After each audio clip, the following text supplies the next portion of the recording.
Welcome on Radio Metal, Dero. Oomph is very well known in France, but not so often heard on the radio. Could you introduce us the band? Yeah, I'm the lead singer of Oomph, who was formed 1989 by Flux guitars, samples, crap guitars and keyboards, and me, Dero, voice, lyrics and drums, programmings and stuff.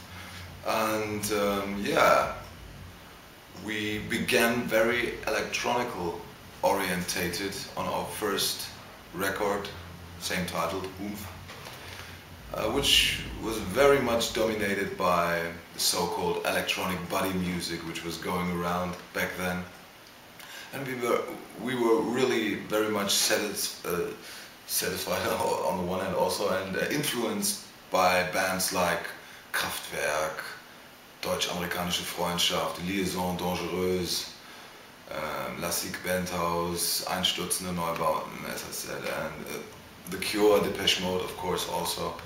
And on the other hand, we really liked Motorhead and AC/DC and stuff like that. So we always wanted to combine both worlds and both sides that influenced us very much in our own youth.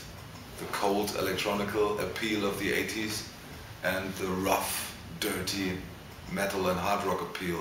And we said, when we form a band, let's combine both worlds. Of course, back then, both worlds were really departed from each other, you know. Everybody who was into guitar music hated anything about samples and keyboards, and vice versa. Electronical guys hated anything about guitars. So it was really stupid and embarrassing for us to see, because we really liked both sides. So as we formed Oomph, we said, let's try to cross over both worlds. Okay. People often say that German bands are in the shadow of Rammstein. How do you feel about it? Of course, Rammstein is the most successful band in this chapter of music. They are worldwide well known. So, but we were there 5 years earlier, so Rammstein always say in interviews that they were influenced by us, and without Oomph there wouldn't have been Rammstein. So, well, for us it's really an honor to be called a big influence on such bands as Rammstein. So, but of course it's also good to have bands like, for example, Rammstein, or don't laugh at me, Tokyo Hotel, who really force German language in other countries, you know. There's so many young people who are interested in German language right now because of those bands. So it opens doors for German music, that's it. Of course, I'm not so much into music of Tokyo Hotel, but I'm much too old for their music, so. But yeah, it's really good for us also to see that German music and German-speaking music is really accepted all over the world, and also in France. And for us as a band who kind of like formed this kind of music, among others, it's a real honor, and it's really good to see that our spark from back then has become a real huge fire who's spreading. And the fire is music, and the language is music, which understands everybody. And well, and I think we've got a complete different approach on music as bands like Rammstein, for example. So I really can understand why, for example, bands like Rammstein are so much successful and famous all over the world, because we really have to be honest, they broadcast and spread a picture of Germans that is really a cliche in those countries, you know. People want to see Germans as Rammstein tell we are, But as we all know, Germans are not like that. So for us it's really important to be ourselves on stage and not caricatures or not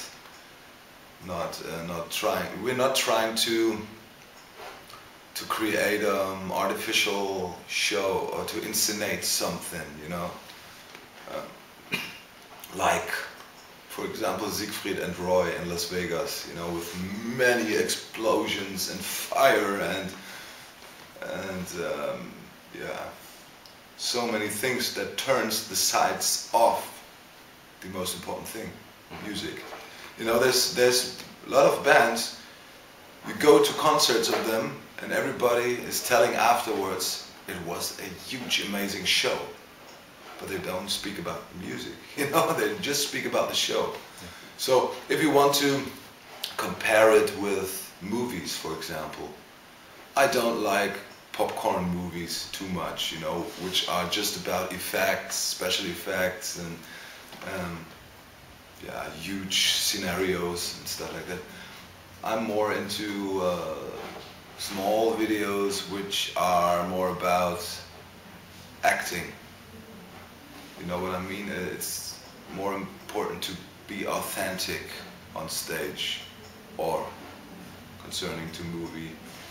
You have to be authentic on film, you know. And there's so many movies, take all the special effects away and nothing is left. Because no one in those, in many of those pictures can really act. There's no story behind it. So, yeah. With me, it's more about stories. It's important that you have to tell something. And we have to tell something. We, for example, we provoke very often. We like to provoke very much. But behind our provocation, there's always a background why we do that kind of provocation. Provocation for just its own case is really boring, I think. If you just provoked and nothing is behind it, it's boring. That's not Oomph. Okay.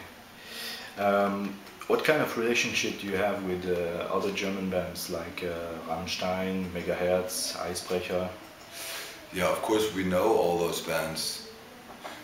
You meet each other at certain festivals from time to time, and you talk to each other, and yeah, it's a really small family, you know, of those kind of music in Germany. So we accept each other, you know.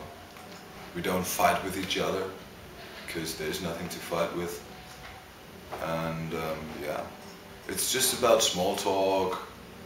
And yeah, at some, for example, at some award shows we meet guys of Rammstein from time to time, you know, each year you can say, you know. So yeah, and then we talk, drink some beer with each other, and yeah, that's it, you know. It's not a big friendship because there's too less time to get friends, but we accept each other.